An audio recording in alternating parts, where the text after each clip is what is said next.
ठीक है, हम देखते हैं कि यहाँ पर ये जो टेनी साहब यहाँ होम मिनिस्टर है, इनका नंबर कब आता है? इनके बेटे का नंबर जिसने 8 आदमियों को कत्ल कर दिया, वो भी माफिया है, उनका नंबर कब आता है? फिर देखते हैं राजा भैया जो कुंडा में रहता है, उनका नंबर कितना आता है? और हर जिले, अरे भाई उसी का शहर, वही मुद्दई, वही मुंसिफ। हमें यकीन था हमारा कसूर निकलेगा। अब ये मैसेज किसको दे रहे हैं कि कत्ल करने वाले लोग फरिश्ते हैं? ये मैसेज किसको जनरेट किया? ये मैसेज उनको दिया जो कानपुर में बैठ के जश्न मना रहे थे बीजेपी के लोग। उनको देखिए, जय श्री राम का नारा कोई माफिया नहीं लगाएगा, जय श्री राम का नारा कोई सड़क चलता गुंडा नहीं लगाएगा, जय श्री राम का नारा वो शख्स लगाएगा जो आइडियोलॉजिकली ट्रेंड है।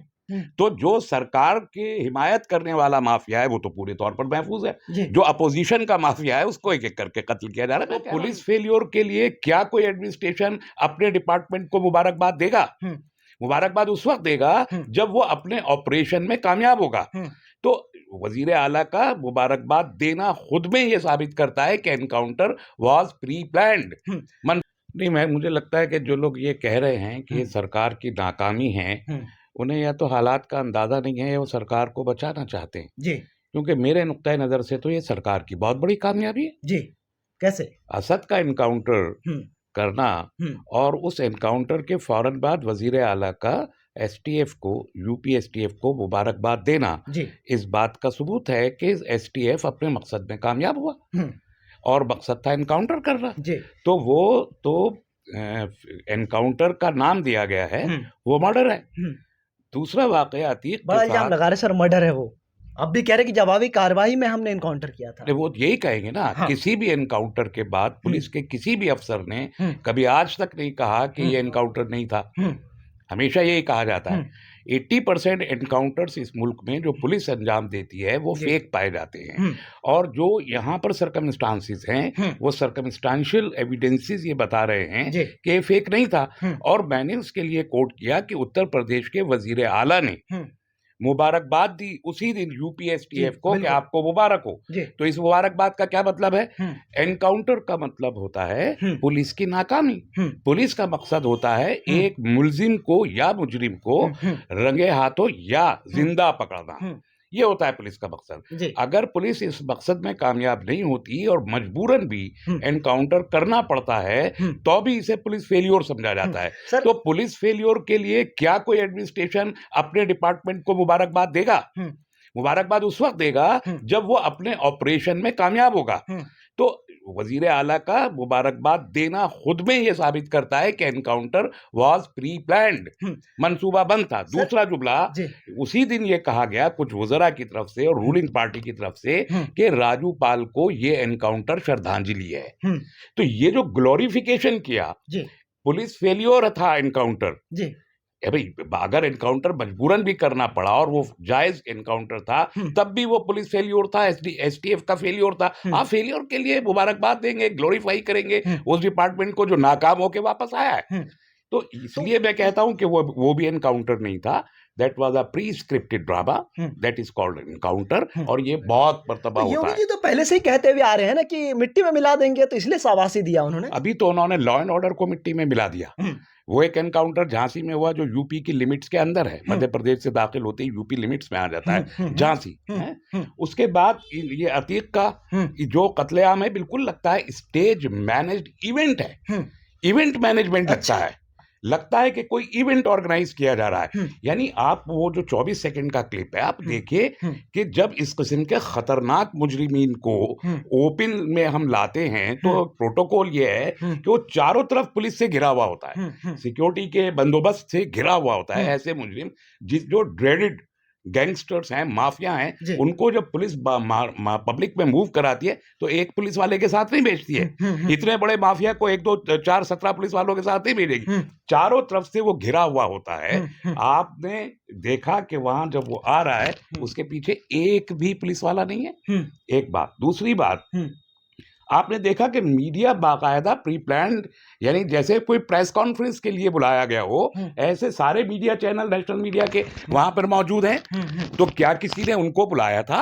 इस सवाल का जवाब देना पड़ेगा। देन ये तीनों मुजरिमीन, अब तो मैं मुजरिम कहूंगा इसलिए कि उन्होंने सरेंडर किया, गिरफ्तार नहीं कर पाई, यूपी की पुलिस ने उनको गिरफ्तार नहीं किया, उन तीनों मुजरिमों ने सरेंडर किया है। ये तीनों मुजरिम वहां पर रेकी कर रहे थे पहले से, और वो ठहरे हुए थे आके इलाहाबाद में। इसका मतलब ये हुआ कि किसी ने अंदर से ही उन लोगों को ये इत्तला दी कि आज रात को 10:30 बजे यहाँ पर मेडिकल एग्जामिनेशन के लिए इन मुलजिमों को लाया जाएगा। ये कोई ना कोई अंदर, मैंने इसलिए कहा कि सब कुछ प्री स्क्रिप्टेड लगता है, और इतने हाईली ट्रेन्ड मिलिटेंट्स के जो चंद सेकंड 20 सेकंड के अंदर अंदर दोनों को एकदम पॉइंट ब्लैंक शूट कर दें और फिर पिस्तौल फेंक के सरेंडर कर दें, ये ऐसा नहीं हो सकता कि अचानक ये कोई हो जाने वाला वाकया हो। बहुत सारे लोग यही सवाल उठाते हैं सर कि यूपी जो पुलिस है वो इनकाउंटर के मामले में कह रहे हैं कि एक्सपर्ट है, उन्होंने किया जैसे कि अतीक के बेटे का इनकाउंटर किया, लेकिन यहाँ पे पुलिस भागता हुआ नजर आ रहा है। इसको किस नजरिए से देखते हैं? नहीं, पुलिस को भी मालूम था ना। मैं इसीलिए कह रहा हूँ कि ये तो बहुत बड़ा तहकीक का अब एक मौजू है।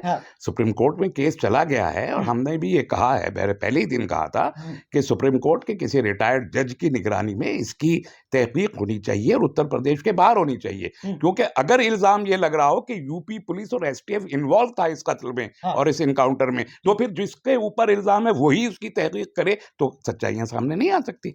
इसलिए बाहर होना चाहिए इसकी तहकीकात। मुख्यमंत्री योगी आदित्यनाथ कह तो रहे हैं कि उच्च स्तरीय जांच होगी, जो भी इसमें है, जो पकड़े गए हैं उनको के खिलाफ कार्रवाई की जाएगी। अरे भाई, उसी का शहर, वही मुद्दई, वही मुंसिफ। हमें यकीन था हमारा कसूर निकलेगा। तो आप जिसका जो हाकिम शहर है, अगर वही इन तमाम चीजों के पीछे हो और फिर वो कहे कि हम आला सतही तहकीक करवाएंगे, तो वो तहकीक तो उन्हीं के ड्रॉर में रखी रह जाएगी ना। तो पर आप मुख्यमंत्री को इसमें इल्जाम ठहरा रहे हैं। मुख्यमंत्री ने मुबारकबाद पेश की है भाई, मुबारकबाद पेश की है। मुख्यमंत्री को माफी मांगनी चाहिए उसके लिए। और उसके बाद 2 मिनिस्टर्स ने भड़काऊ बयान दिए हैं, उसके लिए भी मुख्यमंत्री को जवाबदेह होना चाहिए। एक साहब ने कहा कि जमीन पर ही पाप और पुण्य का फैसला हो जाता है, और इतना सीनियर मिनिस्टर स्वतंत्र देव सिंह कोई मामूली छोटे मोटे वजीर नहीं है, बहुत अहम मिनिस्टर हैं। और उसके बाद एक दूसरे मिनिस्टर ये कह रहे हैं कि ये तो आसमानी फैसला था, गोया जो किलर्स हैं, जो शूटर्स हैं, आप उनको फरिश्ता बता रहे हैं। अगर ये फैसला आसमानी था तो जिन लोगों ने एग्जीक्यूट किया वो तो दूत हो गए ना।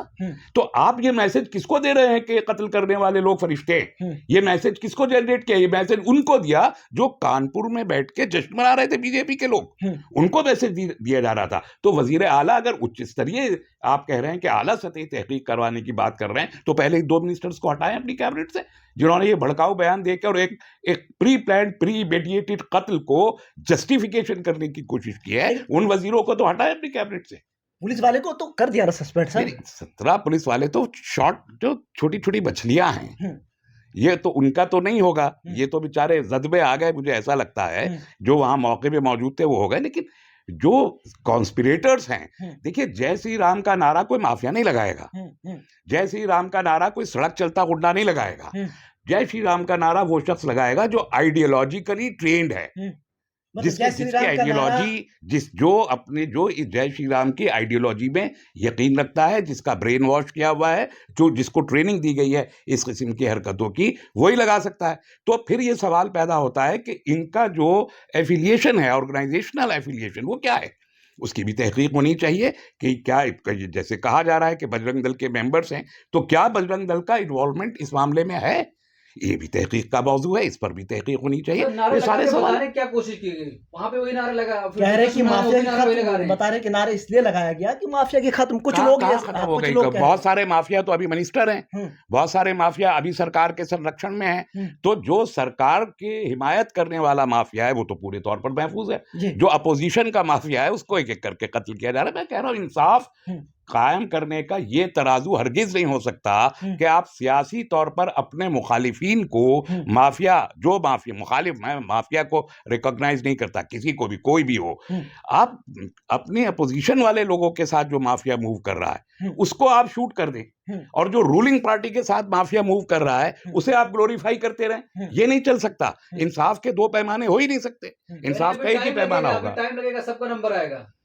तो ठीक है, हम देखते हैं कि यहाँ पर ये जो टेनी साहब यहाँ होम मिनिस्टर है, इनका नंबर कब आता है? इनके बेटे का नंबर, जिसने 8 आदमियों को कत्ल कर दिया, वो भी माफिया है, उनका नंबर कब आता है? फिर देखते हैं राजा भैया जो कुंडा में रहता है, उनका नंबर कितना आता है? और हर जिले में एक अदद माफिया पैदा चल रहा है, हम देखते हैं उनका नंबर कब आता है। लेकिन मैं यहाँ ये वाजे करना चाहता हूँ कि मैं इस किस्म के एनकाउंटर को, चाहे कोई भी हो, XYZ, मैं एनकाउंटर्स को अप्रूव नहीं कर रहा हूं, न करता हूं। मैं नहीं चाहता कि आगे भी किसी का कोई फर्जी एनकाउंटर हो। इस मुल्क में अदालत मौजूद है, इस मुल्क में सिस्टम मौजूद है। सिस्टम को मौका देना चाहिए कि वो ट्रायल के जरिए इंसाफ कायम करे। अतीक को फांसी की सजा हो जाए, हो जाती, कोई मसला नहीं है। फांसी पर चढ़ता, बहुत से लोगों को फांसी होती, को भी हो जानी, वो माफिया था, इसमें कोई दो राय नहीं है। मैं बिल्कुल अल्फाज को नहीं छुपाऊंगा, वो माफिया था।